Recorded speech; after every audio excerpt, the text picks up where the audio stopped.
Hello everyone, welcome to WP Institution, the online education app. ಇವತ್ತು ನಾವು engineering service examination ಬಗ್ಗೆ discuss ಮಾಡ್ತಾ ಇದ್ದೀವಿ. ಇದು ಲಾಸ್ಟ್ ಮಂತ್ ನಮಗೆ ನೋಟಿಫಿಕೇಶನ್ ಬಂದಿದೆ.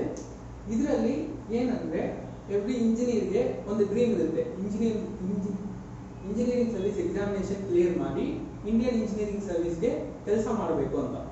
ಸೊ ಆ ಥರ ಇಂಜಿನಿಯರ್ಸ್ಗೆ UPSC ESE ಎಕ್ಸಾಮ್ ಅನ್ನೋದು ಕಂಡಕ್ಟ್ ಮಾಡುತ್ತೆ. ಸೊ ಇದರಲ್ಲಿ ನಮ್ಗೆ ಬಂದಿರೋ ನೋಟಿಫಿಕೇಶನ್ ಅಲ್ಲಿ ಏನೇನು ಇನ್ಫಾರ್ಮೇಶನ್ ಇದೆ ಅಂತ ನೋಡೋಣ. ಫಸ್ಟ್ ಬಂದ್ಬಿಟ್ಟು ಅಪ್ಲಿಕೇಶನ್ ಈ ತಿಂಗಳು 7ನೇ ತಾರೀಕಿನಿಂದ 27ನೇ ತಾರೀಕುವರೆಗೂ ನಮಗೆ ಆನ್ಲೈನ್ ಅಪ್ಲಿಕೇಶನ್ ಅಂತ ಇರುತ್ತೆ. ಸೊ ಇದರಲ್ಲಿ ನಾವು ಡಿಫ್ರೆಂಟ್ ಬ್ರಾಂಚಸ್ಗೆ ಅಪ್ಲೈ ಮಾಡಬಹುದು. ಸೊ ಇಂಜಿನಿಯರಿಂಗ್ ಬಂದ್ಬಿಟ್ಟು civil, mechanical, electrical and telecommunication branches ನಾವು ಇದರಲ್ಲಿ ಅಪ್ಲೈ ಮಾಡಬಹುದು. ಸೊ ಈ ಎಕ್ಸಾಮ್ ಪ್ಯಾಟರ್ನ್ ಯಾವ ತರ ಇರುತ್ತೆ ಅಂದ್ರೆ 3 ಸ್ಟೇಜಸ್ ಅಲ್ಲಿ ಎಕ್ಸಾಮ್ ಕಂಡಕ್ಟ್ ಆಗಿರುತ್ತೆ. ಸೊ ಸ್ಟೇಜ್ 1 ಎಕ್ಸಾಮ್ ಬಂದ್ಬಿಟ್ಟು 18/7/2021, stage 2 October 10, 2021 and stage 3 December 2021 ಅಲ್ಲಿ ಇರುತ್ತೆ. ಸೊ ಈ ಎಕ್ಸಾಮ್ಸ್ ನಿಂದ ಇದು ಟೆಂಟೇಟಿವ್ ಡೇಟ್ಸ್, ಇದು ಚೇಂಜ್ ಆಗಬಹುದು, ಆಗದೇ ಇರಬಹುದು. ಸೊ ಸ್ಟೇಜ್ 1 ಎಕ್ಸಾಮ್ ಪ್ಯಾಟರ್ನ್ ಯಾವ ತರ ಇರುತ್ತೆ ಅಂದ್ರೆ 2 ಪೇಪರ್ ಡಿವೈಡ್ ಆಗಿರುತ್ತೆ. ಫಸ್ಟ್ ಪೇಪರ್ ಬಂದ್ಬಿಟ್ಟು general studies and engineering aptitude ಇರುತ್ತೆ. ಇದರಲ್ಲಿ 100 ಕ್ವೆಶ್ಚನ್ಸ್ ಇರುತ್ತೆ. Total 200 marks over all score ಮಾಡಬಹುದು. ಅದರಲ್ಲಿ 2 ಅವರ್ಸ್ ಟೈಮ್ ಇರುತ್ತೆ. ಸೊ ಇದು ಸ್ಟೇಜ್ 1 ಟೋಟಲ್ ಆಬ್ಜೆಕ್ಟಿವ್ ಇರುತ್ತೆ. ಅದೇ ತರ ಪೇಪರ್ 2 ಅಲ್ಲಿ ಟೆಕ್ನಿಕಲ್ ಸಬ್ಜೆಕ್ಟ್ಸ್ ಇರುತ್ತೆ, ಟೆಕ್ನಿಕಲ್ ಆಬ್ಜೆಕ್ಟಿವ್ ಕ್ವೆಶ್ಚನ್ಸ್. ಇದರಲ್ಲಿ 150 ಕ್ವೆಶ್ಚನ್ ಇರುತ್ತೆ, 300 ಮಾರ್ಕ್ ಇರುತ್ತೆ. ಅದೇ ತರ 3 ಅವರ್ಸ್ ಟೈಮ್ ಡ್ಯೂರೇಷನ್ ಇದರಲ್ಲಿ ಸಿಗುತ್ತೆ. ನೆಕ್ಸ್ಟ್ ಸ್ಟೇಜ್ 2 ಎಕ್ಸಾಮ್ ಬಂದ್ಬಿಟ್ಟು ಟೋಟಲಿ ಸಬ್ಜೆಕ್ಟಿವ್ ಎಕ್ಸಾಮ್. ಇದರಲ್ಲಿ 2 ಪೇಪರ್ ಇರುತ್ತೆ, ಫುಲ್ ಟೆಕ್ನಿಕಲ್ ಸಬ್ಜೆಕ್ಟ್ಸ್ ಇರುತ್ತೆ. ಈ ಸ್ಟೇಜ್ 1 ಎಕ್ಸಾಮ್ ಅನ್ನು ನೋಡಿದ್ರೆ ನಮಗೆ 5 ಇಂದ 8 ಕ್ವೆಶ್ಚನ್ ಇರುತ್ತೆ ಈಚ್ ಪೇಪರ್ ಅಲ್ಲಿ. ಅದೇ ತರ 3 hours time duration and each ಪೇಪರ್ಗೆ 300 ಮಾರ್ಕ್ಸ್ ಇರುತ್ತೆ.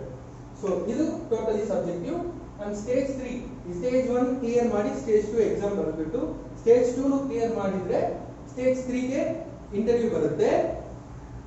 ಅದರಲ್ಲಿ ನಾವು ಟೋಟಲ್ ಆಗಿ ಪರ್ಸನಲ್ ಇಂಟರ್ವ್ಯೂ ಇರುತ್ತೆ. ಇದು ಬಂದ್ಬಿಟ್ಟು 200 ಮಾರ್ಕ್ಸ್. ಟೋಟಲ್ ಆಗಿ 1300 ಮಾರ್ಕ್ಸ್ ಗೆ ಈ ಎಕ್ಸಾಮ್ ಇರುತ್ತೆ. ಸೊ ನಾವು ಈಗ ಮೆಕ್ಯಾನಿಕಲ್ ಇಂಜಿನಿಯರಿಂಗ್ ಅಲ್ಲಿ ಈ ಸ್ಟೇಜ್ 1 ಟೆಕ್ನಿಕಲ್ ಪೇಪರ್ 2 ಅದರಲ್ಲಿ ಏನೇನು ಇಂಪಾರ್ಟೆಂಟ್ ಟಾಪಿಕ್ಸ್ ಇದೆ, ಯಾವ ಸಬ್ಜೆಕ್ಟ್ ನಿಂದ ಎಷ್ಟು ಮಾರ್ಕ್ ಬರುತ್ತೆ ಅಂತ ಈಗ ನೋಡೋಣ. ಫಸ್ಟ್ ಸಬ್ಜೆಕ್ಟ್ ಬಂದ್ಬಿಟ್ಟು fluid mechanics and hydraulic machinery. So ಈ ಸಬ್ಜೆಕ್ಟ್ಗೆ ನಾವು ಫಾಲೋ ಮಾಡಬೇಕಾಗಿರೋ text book R.K. Bansal and K.L. Kumar. ಈ ಸಬ್ಜೆಕ್ಟ್ ಇಂದ ನಮಗೆ ವೆಯ್ಟೇಜ್ 80 to 20 ಕ್ವೆಶ್ಚನ್ಸ್ ಇರುತ್ತೆ. ಅದೇ ತರ ಇದರಲ್ಲಿ ಇಂಪಾರ್ಟೆಂಟ್ ಟಾಪಿಕ್ಸ್ ನೋಡಿದ್ರೆ fluid properties, fluid dynamics, kinematics, dimensionless number, boundary layer, flow through pipes, pumps and turbines. So next subject ನೋಡಿದ್ರೆ thermodynamics. ಇದರಲ್ಲಿ ನಾವು ಫಾಲೋ ಮಾಡಬೇಕಾಗಿರೋ ಟೆಕ್ಸ್ಟ್ ಬುಕ್ PK. ಈ ಸಬ್ಜೆಕ್ಟ್ ನಿಂದ ನಮಗೆ 14 ಇಂದ 15 ಕ್ವೆಶ್ಚನ್ ಇರುತ್ತೆ. ಅದೇ ತರ ಇದರಲ್ಲಿ ಇಂಪಾರ್ಟೆಂಟ್ ಟಾಪಿಕ್ಸ್ ನೋಡಿದ್ರೆ thermodynamic process, first law, second law, entropy, pure substances, thermodynamic relations. Next subject refrigeration and air conditioning. ಇದರಲ್ಲಿ ನಾವು ಫಾಲೋ ಮಾಡಬೇಕಾಗಿರೋ text book CP Arora and Balani. ಇದರಲ್ಲಿ ನಮಗೆ ಬರೋ ವೇಟೇಜ್ 13 ಇಂದ 14 ಕ್ವೆಶ್ಚನ್ ಇರುತ್ತೆ.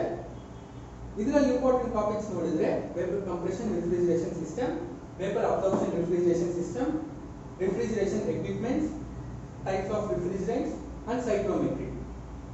Next subject power plant engineering. So ಈ subject ಗೆ ನಾವು ಫಾಲೋ ಮಾಡಬೇಕಾಗಿರೋ ಟೆಕ್ಸ್ಟ್ ಬುಕ್ PK. ಇದರಿಂದ ನಮಗೆ ವೇಟೇಜ್ 12 ಇಂದ 13 ಕ್ವೆಶ್ಚನ್ಸ್ ಇರುತ್ತೆ. ಅದೇ ತರ ಇದರಲ್ಲಿ ಇಂಪಾರ್ಟೆಂಟ್ ಟಾಪಿಕ್ಸ್ ನೋಡಿದ್ರೆ Rankine and Brayton cycle, gas turbine power plant, multi stage compressors. Next subject internal combustion engine. ಈ ಸಬ್ಜೆಕ್ಟ್ ಗೆ ನಾವು ಫಾಲೋ ಮಾಡಬೇಕಾಗಿರೋ ಟೆಕ್ಸ್ಟ್ ಬುಕ್ V. Ganesan. ಇದರಿಂದ ನಮಗೆ ವೇಟೇಜ್ 8 ಇಂದ 9 ಕ್ವೆಶ್ಚನ್ ಇರುತ್ತೆ. ಇದರಲ್ಲಿ ಇಂಪಾರ್ಟೆಂಟ್ ಟಾಪಿಕ್ಸ್ ನೋಡಿದ್ರೆ 8 standard cycle, engine performance and engine emissions. Next subject heat and mass transfer. ಈ ಸಬ್ಜೆಕ್ಟ್ ಗೆ ನಾವು ಫಾಲೋ ಮಾಡಬೇಕಾಗಿರೋ ಟೆಕ್ಸ್ಟ್ ಬುಕ್ JP Paulman. ಈ ಸಬ್ಜೆಕ್ಟ್ ಇಂದ ನಮಗೆ ವೇಟೇಜ್ 6 ಇಂದ 7 ಕ್ವೆಶ್ಚನ್ಸ್ ಇರುತ್ತೆ. ಈ ಸಬ್ಜೆಕ್ಟ್ ಅಲ್ಲಿ important questions fins, thermal resistance, unsteady and forced convections, heat exchanger, radiation shield, view factor. Next subject renewable energy resources. ಈ ಸಬ್ಜೆಕ್ಟ್ ಅಲ್ಲಿ ನಾವು ಫಾಲೋ ಮಾಡಬೇಕಾಗಿರೋ text book Vaughn C Nelson. ಈ ಸಬ್ಜೆಕ್ಟ್ ಇಂದ ನಮಗೆ ವೇಟೇಜ್ 2 ಇಂದ 3 ಕ್ವೆಶ್ಚನ್ ಬರುತ್ತೆ. ಇದರಲ್ಲಿ ಇಂಪಾರ್ಟೆಂಟ್ ಟಾಪಿಕ್ಸ್ ನೋಡಿದ್ರೆ solar radiation, solar collector, wind energy and biomass energy. So next subject ನೋಡಿದ್ರೆ manufacturing engineering, engineering materials, industrial engineering and maintenance engineering. ಈ ಸಬ್ಜೆಕ್ಟ್ಗೆ ನಾವು ಫಾಲೋ ಮಾಡಬೇಕಾಗಿರೋ ಟೆಕ್ಸ್ಟ್ ಬುಕ್ಸ್ ನೋಡಿದ್ರೆ ಮ್ಯಾನುಫ್ಯಾಕ್ಚರಿಂಗ್ ಇಂಜಿನಿಯರಿಂಗ್ಗೆ Amitabh Ghosh, engineering ಮೆಟೀರಿಯಲ್ಸ್ಗೆ IP Singh, industrial engineering and maintenance ಇಂಜಿನಿಯರಿಂಗ್ಗೆ OP Khanna. So ಈ text books ನಾವು ಈ ಸಬ್ಜೆಕ್ಟ್ಸ್ಗೆ ಫಾಲೋ ಮಾಡಬೇಕು. ಇದರಲ್ಲಿ ವೇಟೇಜ್ ನೋಡಿದ್ರೆ 20 ಇಂದ 22 ಕ್ವೆಶ್ಚನ್ಸ್ ಇರುತ್ತೆ. ಇದರಲ್ಲಿ important topics metal cutting, metal farming, fits and tolerance, casting and welding defects, welding symbols, inventory control, CPM, PTC, iron carbon equilibrium diagram and heat treatment. Next subject engineering mechanics. So ಈ subject ಅಲ್ಲಿ ನಾವು follow ಮಾಡಬೇಕಾಗಿರೋ text book SS Bhaviketti and S Timoshenko. ಈ subject ಇಂದ ನಮಗೆ ಬರೋ weightage 5 to 6 questions and important topics ನೋಡಿದ್ರೆ trusses, Lami's theorem, kinematics of rigid bodies and collisions. Next subject theory of missions and mechanical vibrations. The theory of missions ಗೆ ನಾವು follow ಮಾಡಬೇಕಾಗಿರೋ text book SS Ratan and mechanical vibrations ಗೆ GK Brewer. So ಈ subjects ಗೆ ನಮಗೆ ಬರೋ weightage 90 to 21 questions. ಈ subject ಅಲ್ಲಿ ನಾವು ಫಾಲೋ ಮಾಡಬೇಕಾಗಿರೋ ಟಾಪಿಕ್ಸ್ ಏನಂದ್ರೆ kinematic type, Kennedy theorem, gear basics, gear trains, gyroscope, neutral and damped vibrations. Next subject strength of materials. ಈ ಸಬ್ಜೆಕ್ಟ್ ಗೆ ನಾವು ಫಾಲೋ ಮಾಡಬೇಕಾಗಿರೋ text book SS Ratan, S Ramamrutham.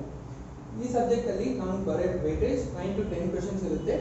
ಅದೇ ತರ ಇದರಲ್ಲಿ ಇಂಪಾರ್ಟೆಂಟ್ ಟಾಪಿಕ್ಸ್ ನೋಡಿದ್ರೆ stress and strain curve, elastic constant, bending and torsion equation, thin and thick cylinders. Next subject machine design. ಈ subject ಗೆ ನಾವು ಫಾಲೋ ಮಾಡಬೇಕಾಗಿರೋ ಟೆಕ್ಸ್ಟ್ ಬುಕ್ ಬಂದಾರಿ ಶಿಗ್ಲೆ. ಇದರಲ್ಲಿ weightage 6 to 7 questions ಇರುತ್ತೆ. ಇದರಲ್ಲಿ important topics static and dynamic loading, voltage riveted and welding joints, theories of failures. Next subject mechatronics and robotics. ಈ subject ಗೆ ನಾವು ಫಾಲೋ ಮಾಡಬೇಕಿರೋ ಟೆಕ್ಸ್ಟ್ ಬುಕ್ RK Mittal. ಇದರಲ್ಲಿ weightage 9 to 11 questions and ಇದರಲ್ಲಿ important topics ನೋಡಿದ್ರೆ actuators, stepper motors, robotics, sparrow robots, PLC basics. So ಇದು ಬಂದ್ಬಿಟ್ಟು total ಆಗಿ ಮೆಕ್ಯಾನಿಕಲ್ ಸಿಲೆಬಸ್ ಗೆ ಇರೋ ಕ್ವೆಶ್ಚನ್ಸ್. ಸೊ ಇದರಲ್ಲಿ ವೇಟೇಜ್ ಬಂದ್ಬಿಟ್ಟು ಈ ಸ್ಟೇಜ್ 1 ಪೇಪರ್ 2 ಅಲ್ಲಿ ನಮಗೆ ಎಕ್ಸಾಮ್ ಅಲ್ಲಿ ನೋಡಬಹುದು. ಸೊ ಈ ಎಕ್ಸಾಮ್ಗೆ ನಾವು ಪ್ರಿಪೇರ್ ಆಗೋಕ್ಕೆ ಯಾವ್ದು ಬೆಸ್ಟ್ ಟೈಮ್, ಎಷ್ಟು ತಿಂಗಳು ನಾವು ಪ್ಲಾನ್ ಮಾಡಬೇಕು ಅನ್ನೋದು ಈಗ ನೋಡೋಣ. ಸೊ ಮಿನಿಮಮ್ ಬಂದ್ಬಿಟ್ಟು 1 ಇಯರ್ ಪ್ಲಾನ್ ಫುಲ್ ಶೆಡ್ಯೂಲ್ ಆಗಿ ಇರಬೇಕು.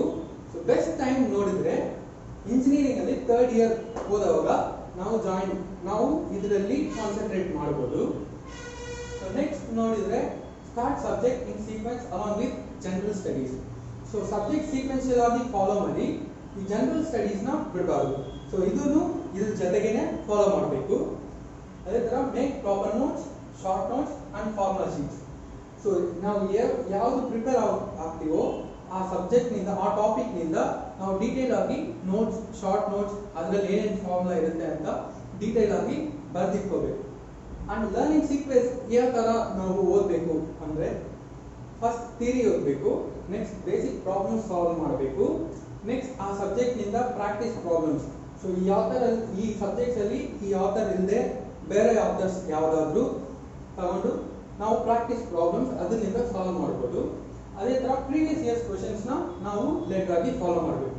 ಸೊ ಇದು ಬಂದ್ಬಿಟ್ಟು ಸ್ಟೆಪ್ ವೈಸ್ ನಾವು ಕ್ಲಿಯರ್ ಆಗಿ ಫಾಲೋ ಆಗಬೇಕು. ನೆಕ್ಸ್ಟ್ ನೋಡಿದ್ರೆ proper usage of calculators and pen. ಇದು ಯಾಕೆ ಇಲ್ಲಿ ಬರ್ದಿದ್ದೀವಿ ಅಂದ್ರೆ ನಾವು ಎಕ್ಸಾಮ್ ಅಲ್ಲಿ ಇರೋದು ಶಾರ್ಟ್ ಟೈಮ್. ಸೊ ಇದರಲ್ಲಿ ನಾವು ಜಾಸ್ತಿಯಾಗಿ ಕ್ಯಾಲ್ಕುಲೇಟ್ ಮಾಡಬೇಕಾಗಿರುತ್ತೆ.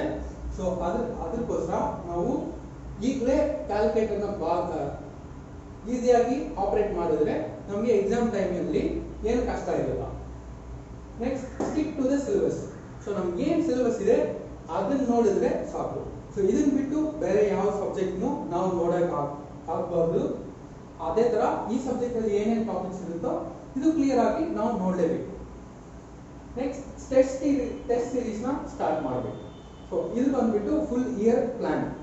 ಸೊ ನೆಕ್ಸ್ಟ್ ಈಗ 3 ಮಂತ್ಸ್ ಇದೆ ಎಕ್ಸಾಮ್ಗೆ, ನಾವು ಯಾವ ತರ ಫಾಲೋ ಮಾಡಬೇಕು ಅನ್ನೋದು ಈಗ ನೋಡೋಣ. Focus only on objective. So ನಾವು ಫಸ್ಟ್ ಈಗ ಪ್ರೈಮರಿ ಆಗಿ ಸ್ಟೇಜ್ 1 ಇರುತ್ತೆ, ಇದು ಟೋಟಲ್ ಆಗಿ ಅಬ್ಜೆಕ್ಟಿವ್. ಸೊ ಅಬ್ಜೆಕ್ಟಿವ್ ಕ್ವೆಶ್ಚನ್ಸ್ ಏನಿರುತ್ತೆ ಅದರಲ್ಲಿ ನಾವು ಟೋಟಲ್ ಆಗಿ ಫೋಕಸ್ ಮಾಡಬೇಕು. So try to solve at least 200 new MCQs.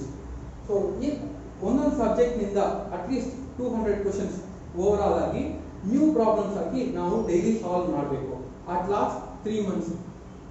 Next revise previous years multiple choice questions. ಈ ಎಕ್ಸಾಮ್ ನೋಡಿದ್ರೆ ಪ್ರೀವಿಯಸ್ ಇಯರ್ಸ್ ಕ್ವೆಶ್ಚನ್ ನಿಂದ ಮಿನಿಮಮ್ 15 to 16 ಕ್ವೆಶ್ಚನ್ಸ್ ಇರುತ್ತೆ. ಸೊ ಈಸಿಯಾಗಿ ನಾವು ಆ ಪ್ರೀವಿಯಸ್ ಇಯರ್ಸ್ ಪ್ರಾಬ್ಲಮ್ಸ್ ಸಾಲ್ವ್ ಮಾಡಿದ್ರೆ ನಮಗೆ ಈಸಿಯಾಗಿ ಅಚೀವ್ ಮಾಡ್ಬೋದು. Next revise short notes of formula sheets. So ಈ ಶಾರ್ಟ್ ನೋಟ್ಸ್ ಏನಂತ ನೋಡಿದ್ರೆ ನಾವು ಆಲ್ರೆಡಿ ಶಾರ್ಟ್ ನೋಟ್ಸ್ ಬರೆದಿಟ್ಕೊಂಡಿರ್ತೀವಿ, ಇದನ್ನ ನಾವು ತಿರ್ಗಾ ರಿವೈಸ್ ಮಾಡಬೇಕು. ನೆಕ್ಸ್ಟ್ ಟೆಸ್ಟ್ ಸೀರೀಸ್ನ ಇದನ್ನ ಬಿಡಬಾರ್ದು. ಸೊ ಇದು ಯಾವತ್ತೂ ಕಂಟಿನ್ಯೂ ಆಗ್ತಾ ಇರಬೇಕು. ಸೊ ಇದನ್ನ ಬಿಟ್ಟರೆ ಎಕ್ಸಾಮ್ ನಮಗೆ ಸಾಲ್ವ್ ಮಾಡೋಕ್ಕೆ ಈಸಿ ಆಗಲ್ಲ. ಸೊ ಇದು ಟೈಮ್ ಮ್ಯಾನೇಜ್ಮೆಂಟ್ ಮಾಡೋಕ್ಕೆ ತುಂಬ ಯೂಸ್ಫುಲ್ ಆಗಿರುತ್ತೆ. Next strategy for ESE mains. So ಈಗ ಮೇನ್ ಎಕ್ಸಾಮ್ಸ್ ಬಂದಿದೆ, ನಾವು ಈಗ ಯಾವ ಥರ ಸ್ಟ್ರಾಟಜಿ ಫಾಲೋ ಮಾಡಬೇಕು. ಸೊ ಸ್ಟೇಜ್ 1 ಕ್ವಾಲಿಫೈ ಆದ್ರೇನೆ ಸ್ಟೇಜ್ 2 ಎಕ್ಸಾಮ್ ಬರೆಯೋದಕ್ಕೆ ಅವಾರ್ಡ್ ಆಗ್ತೀವಿ. ಸೊ ಆ ಸ್ಟೇಜ್ 2 ಅಲ್ಲಿ ಏನು ಮಾಡಬೇಕು ಅಂದರೆ focus on main exam syllabus. ನಮಗೆ ನೋಟಿಫಿಕೇಶನ್ ಅಲ್ಲಿ ಏನು ಸಿಲೆಬಸ್ ಇದೆ ಅದರಲ್ಲಿ ಮಾತ್ರ ಫೋಕಸ್ ಮಾಡಿ. Next focus on subjective questions. So ಈಗ ಅಬ್ಜೆಕ್ಟಿವ್ ಅನ್ನೋದು ಕಂಪ್ಲೀಟ್ ಆಯಿತು. ನೆಕ್ಸ್ಟ್ ಸಬ್ಜೆಕ್ಟಿವ್ ಕ್ವೆಶನ್ಸ್ ಏನಿದೆ ಇದ್ರ ಬಗ್ಗೆ ನಾವು ನೋಡಬೇಕು. Next solve on paper with proper hand writing and clean drawings. So ನಾವು ಇದು ಎಷ್ಟು ಬೇಗ ಫಾಲೋ ಮಾಡಿದ್ರೆ, ಎಷ್ಟು ಟೈಮ್ ಪ್ರಾಕ್ಟೀಸ್ ಮಾಡಿದ್ರೆ ಅಷ್ಟು ನಮಗೆ ಯೂಸ್ಫುಲ್ ಆಗಿರುತ್ತೆ. Next revise previous years questions. So ನಾವು ಈಗ ಮೇನ್ ಎಕ್ಸಾಮ್ ಈಗ ಸಬ್ಜೆಕ್ಟಿವ್ ಕ್ವೆಶನ್ಸ್ ಏನಿದೆ ಪ್ರೀವಿಯಸ್ ಇಯರ್ಸ್ ಕ್ವೆಶನ್ಸ್ ನಿಂದಾನೆ ತುಂಬ ಕ್ವೆಶನ್ಸ್ ರಿಪೀಟ್ ಆಗ್ತಾನೆ ಇರುತ್ತೆ. ಸೊ ಯಾಕಂದ್ರೆ ಟೋಟಲ್ 16 ಕ್ವೆಶನ್ಸ್ ಇರುತ್ತೆ, almost near to 10 to 16 questions. ಇದರಲ್ಲಿ ನಮಗೆ 23 ಸಬ್ಜೆಕ್ಟ್ಸ್ ಇದೆ. ಸೊ ಇದರಿಂದಾನೇ ನಮಗೆ ರಿಪೀಟೆಡ್ ಆಗಿ ಕ್ವೆಶನ್ಸ್ ಕೇಳ್ತಾ ಇರ್ತಾರೆ. ಮೇ ಬಿ ಟಾಪಿಕ್ ಚೇಂಜ್ ಆಗ್ಬೋದು, ಬಟ್ ಸಬ್ಜೆಕ್ಟ್ ನಿಂದ ಒಂದೊಂದು ಕ್ವೆಶನ್ ಏನೇನಿದೆಯೋ ಅದು ಬರುತ್ತೆ. ಸೊ ಆ ಟಾಪಿಕ್ಸ್ ಪ್ರೀವಿಯಸ್ 10 ಇಯರ್ಸ್ ನಾವು ಏನಿದೆ ಅದು ನೋಡಿಕೊಂಡ್ರೆ ಸಬ್ಜೆಕ್ಟಿವ್ ಎಕ್ಸಾಮ್ ಅನ್ನೋದು ಈಸಿಯಾಗಿ ಕ್ಲಿಯರ್ ಮಾಡ್ಬೋದು. Next quick revision short notes. ನಾವು ಶಾರ್ಟ್ ನೋಟ್ಸ್ ಫಾರ್ಮುಲಾ ಶೀಟ್ಸ್ ಇವು ಏನೇನಿದೆಯೋ ಇವೆಲ್ಲನೂ ನಾವು ಒಂದು ಟೈಮ್ ಕ್ವಿಕ್ ರಿವಿಷನ್ ಮಾಡಬೇಕು. And next test series. ಈ ಟೆಸ್ಟ್ ಸೀರೀಸ್ ಅನ್ನೋದು ಇದರಲ್ಲಿನೂ ತುಂಬ ಇಂಪಾರ್ಟೆಂಟ್ ಆಗುತ್ತೆ, ಯಾಕಂದರೆ ಟೈಮ್ ಮ್ಯಾನೇಜ್ಮೆಂಟ್ನ ಈಸಿಯಾಗಿ ಸಾಲ್ವ್ ಮಾಡ್ಬೋದು. Next avoid common mistakes. ಈ ಕಾಮನ್ ಮಿಸ್ಟೇಕ್ಸ್ ಏನಂದರೆ ನಾವು ಫುಲ್ ಇಯರ್ ಪ್ಲಾನ್ ಮಾಡ್ಕೊಂಡಿರ್ತೀವಿ, ಈ ಪ್ಲಾನ್ನಿಂದ ಸ್ವಲ್ಪ ಡೈವರ್ಟ್ ಆದ್ರೂ ನಮಗೆ ದೊಡ್ಡ ಮಿಸ್ಟೇಕ್ ಆಗಿಬಿಡುತ್ತೆ. ಸೊ ಎಕ್ಸಾಮಾಗಿ ಕ್ರ್ಯಾಕ್ ಮಾಡೋಕ್ಕೆ ತುಂಬ ಕಷ್ಟ ಆಗುತ್ತೆ. ಸೊ ಅದು ಯಾವ ಥರ ಅಂದರೆ ಎಕ್ಸಾಂಪಲ್ ನೋಡಿದ್ರೆ ಲರ್ನಿಂಗ್ ಸೀಕ್ವೆನ್ಸ್ ಇದೆ. ಥಿಯರಿ ಫಸ್ಟ್ ನೋಡಬೇಕು, next basic problems, next practice problems, next previous years questions. So ಇದರಿಂದ ನಾನು ಇದು ಮಾಡಲ್ಲ, ಡೈರೆಕ್ಟ್ ಆಗಿ ಅಬ್ಜೆಕ್ಟಿವ್ ಕ್ಲಿಯರ್ ಮಾಡ್ತೀನಿ, ಅಬ್ಜೆಕ್ಟಿವ್ ಟ್ರೈ ಮಾಡ್ತೀನಿ ಅಂತ ಹೋದರೆ ನಮಗೆ ಏನೂ ಸಿಗಲ್ಲ. ಸೊ ನಮಗೆ ಟಾಪಿಕ್ ಈಸಿಯಾಗಿ ಅರ್ಥ ಆಗಲ್ಲ. ಸೊ ಅದಕ್ಕೋಸ್ಕರ ಈ ಥರ ಮಿಸ್ಟೇಕ್ಸ್ನ ಫಾಲೋ ಮಾಡಬಾರ್ದು ಅಂತಾನೆ ಈ ಫುಲ್ ಇಯರ್ ಪ್ಲಾನ್ ಶೆಡ್ಯೂಲ್ನ ಇಲ್ಲಿ ಬರ್ದಿರೋ. ಸೊ ಇದ್ರ ಪ್ರಕಾರ ನೀವು ಫುಲ್ ಆಗಿ ಪ್ಲಾನ್ ಮಾಡಿಕೊಂಡು ಎಕ್ಸಾಮ್ ಬರೆದ್ರೆ ಈಸಿಯಾಗಿ ಕ್ಲಿಯರ್ ಆಗ್ತದೆ. Thank you for watching this video. ಅದೇ ಥರ ಈ WB ಇನ್ಸ್ಟಿಟ್ಯೂಷನ್ ನಲ್ಲಿ ನಮಗೆ engineering service examinations and GATE ಎಕ್ಸಾಮ್ಸ್ಗೆ ಅಡ್ಮಿಷನ್ಸ್ ನಡೀತಾ ಇದೆ. ಯಾರಾದರೂ ಇಂಟ್ರೆಸ್ಟ್ ಇದ್ದರೆ ದಯವಿಟ್ಟು ಇದರಲ್ಲಿ ಜಾಯಿನ್ ಮಾಡಿ. Thank you for watching this video.